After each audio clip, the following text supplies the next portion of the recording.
दोस्तों, राजस्थान में किसानों का आंदोलन थमने का नाम नहीं ले रहा है। यहां तक कि किसानों पर गोलियां चलाई गई हैं, ऐसे भी आरोप लग रहे हैं और अब तो ये मुद्दा संसद में भी उठा है।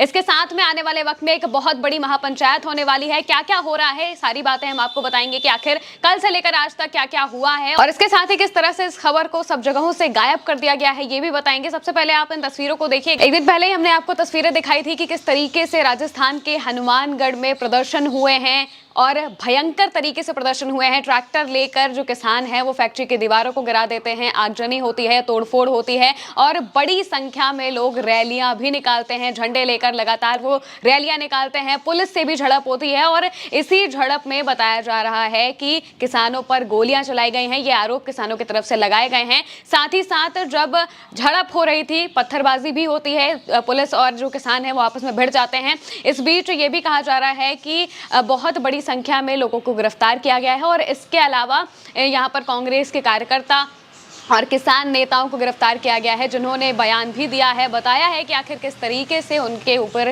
गिरफ्तारियां की गई है और किसानों पर गोलियां चलाई गई हैं। उनका आप बयान भी सुनिए। का सुनना बहुत है, पर जब जाग जाता है तो आपकी फौज, आपकी पुलिस। दोस्तों, मौजूदा वक्त में क्या चीजें चल रही हैं ये भी हम आपको बता देते हैं। लगातार चौथे दिन पर भी इंटरनेट बंद है और अभी भी किसानों से बातचीत सरकार की नहीं हो पा रही है, क्योंकि किसान बात करने को तैयार नहीं हो रहे हैं। उनकी सीधी सी बात यही है कि हमारी बातों को आप मानेंगे तो हम आपसे बात करेंगे। और सबसे पहले तो उनकी जो सबसे बड़ी मांग है वो है एसपी और डीएम के ट्रांसफर करने की मांग। सीधे सीधे वो ये कह रहे हैं कि एसपी और डीएम का ट्रांसफर करिए। उनके रहते ही ये सारी चीजें हुई हैं और किसानों पर सबसे बड़ी बात है कि किसानों पर अत्याचार किया गया है, उनके ऊपर लाठीचार्ज किया गया, काफी किसान घायल भी हुए हैं और इसी वजह से वो बात करने को अभी तैयार नहीं हो रहे हैं। सबसे पहली मांग उनकी यही है कि आप डीएम और एसपी को ट्रांसफर करिए, उसके बाद हम आपसे बात करेंगे। और 2 से 3 बार सरकार बात करने की कोशिश कर चुके हैं, लेकिन बात नहीं हो पा रही है। चौथे दिन भी इंटरनेट बंद किया गया है और इसके साथ साथ में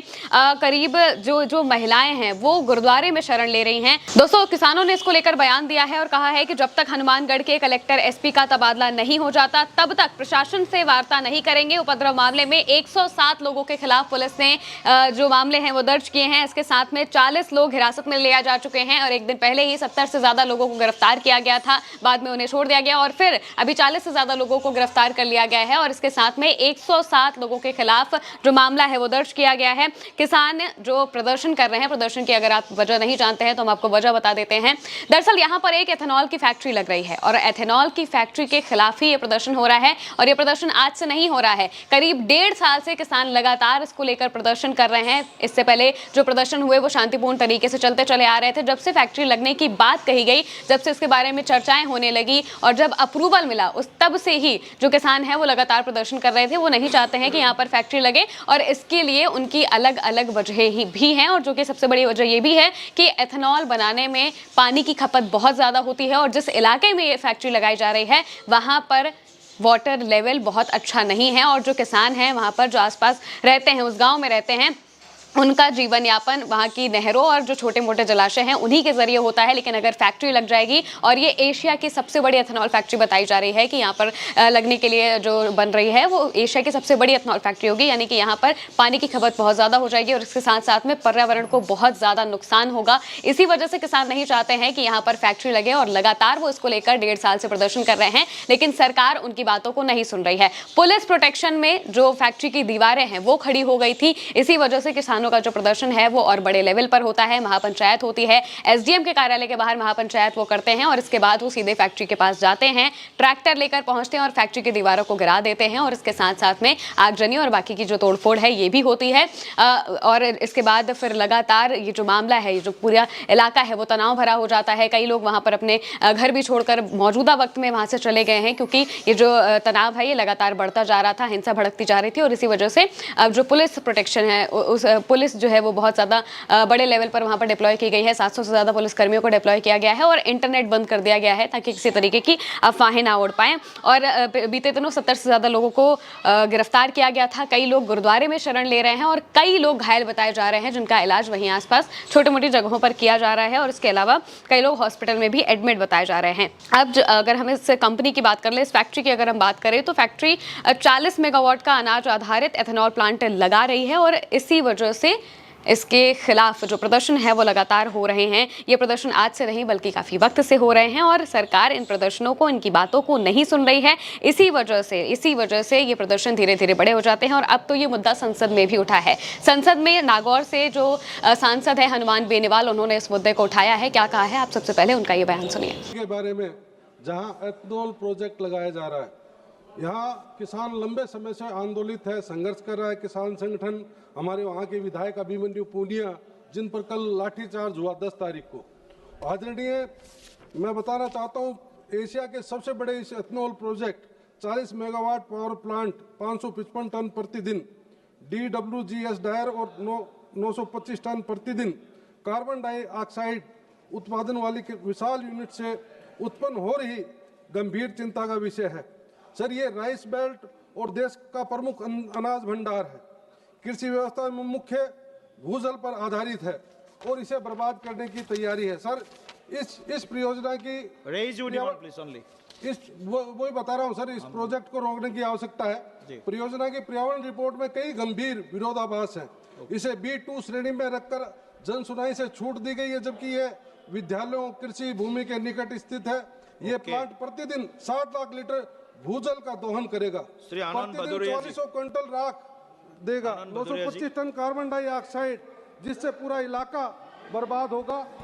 धन्यवाद सभापति महोदय। दोस्तों, हनुमान बेनीवाल ने कांग्रेस के लोगों से भी ये आग्रह किया था कि वो इस मुद्दे को उठाएं और इसके बाद श्रीगंगानगर से जो कांग्रेस के सांसद है कुलदीप इंदौरा, उन्होंने भी इस फैक्ट्री को लेकर सवाल उठाए और बताया कि किस तरीके से ये फैक्ट्री लगाई जा रही है जो कि किसानों की मर्जी के बिल्कुल खिलाफ है। आप उनका भी बयान सुनिए।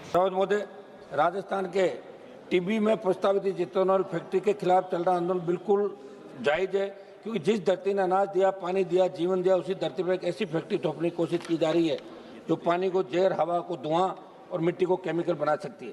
मैं आपको ये भी बताना चाहता हूँ कि हनुमानगढ़ में टिब्बी क्षेत्र में प्रस्तावित इथेनॉल फैक्ट्री का अपशिष्ट से मिट्टी और फसलों पर प्रतिकूल असर पड़ेगा, साथ ही भूजल प्रदूषण का खतरा बढ़ेगा।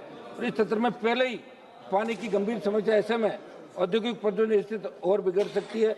साथ ही रासायनिक प्रक्रियाओं से निकलने वाले धुएं, गैसों से स्वास्थ्य जोखिम बढ़ सकता है। और सबसे बड़ी बात, इतने बड़े प्रोजेक्ट पर लोगों की राय लिए बिना निर्णय लेना लोकतांत्रिक भावना के खिलाफ है। सौज महोदय, एक मिनट, मेरी डिमांड है कि कल 5000 किसान इकट्ठे हुए और पुलिस ने वहां लाठीचार्ज किया और 50 किसान घायल हुए और कांग्रेस पार्टी का एक विधायक भी घायल हुआ है।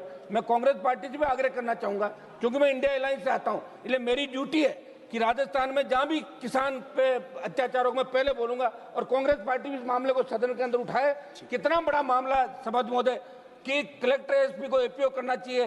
गोलियां चली किसानों पे और एथेनॉल फैक्ट्री के अंदर राजस्थान के हमारे किसी केंद्र के मंत्री का नाम भी आ रहा है। Thank you Shri Kaur Singh. उठाना चाहिए इस मामले को। मैं एक सेकंड साहब, माइक, मैं कांग्रेस पार्टी से आग्रह करूंगा कि आपका बड़ा दल है, इसलिए आप भी इसको आके और किसानों को न्याय दिलाएं और इस मामले को गंभीरता से कांग्रेस पार्टी उठाए, जो किसानों ने वोट दिया आपको। Thank you. अब दोस्तों, अगर आप यहाँ तक आए हैं तो आपको पता होगा कि ये खबर कितनी बड़ी है। जब इतने बड़े लेवल पर प्रदर्शन हो रहा है, इंटरनेट बंद कर दिया गया है, इतने भयंकर तरीके से जो किसान हैं वो आक्रोशित हैं, आंदोलन कर रहे हैं, लेकिन फिर भी इस खबर को सब जगह से गायब कर दिया गया है। इसे आप कहीं पर भी मेन स्ट्रीम मीडिया में नहीं देखेंगे, जरा सी भी खबर इस बारे में नहीं चलाई जा रही है, क्योंकि ये बातें बाहर ही नहीं आने देना चाहता है कोई। हालांकि हम आप तक ये खबरें इस तरीके से पहुंचाते ही रहेंगे और अब यहाँ पर जो तनाव है वो धीरे धीरे बढ़ता जा रहा है। हालांकि शांतिपूर्ण तरीके से जो प्रदर्शन है वो अभी भी चल रहा है और आने वाली 17 दिसंबर को किसानों की यहाँ पर बड़ी महापंचायत होगी, जहाँ पर राकेश टिकैत भी पहुंचेंगे जो कि किसान नेता है और इसके अलावा यूपी के भी कई किसान नेता पहुंचने वाले हैं और वहाँ पर यूपी, हरियाणा, राजस्थान के जितने भी आसपास के इलाके हैं वहाँ के किसान नेता पहुंचेंगे और 17 दिसंबर को बहुत बड़े लेवल पर यहाँ पर महापंचायत की जाएगी और इसके बाद आगे की रणनीतियों को बनाया जाएगा। बड़े लेवल पर विरोध प्रदर्शन इस कंपनी के खिलाफ किया जाएगा, इस फैक्ट्री के खिलाफ किया जाएगा जो कि यहाँ पर लगाई जा रही है और अगर किसानों की बात नहीं मानी जाएगी तो आने वाले वक्त में ये प्रदर्शन और बड़ा हो सकता है। जो भी अपडेट सामने आएंगे हम आप तक जरूर पहुंचाएंगे। मैं हूं महिमा और आप देखते रहिए उल्टा चश्मा यूसी।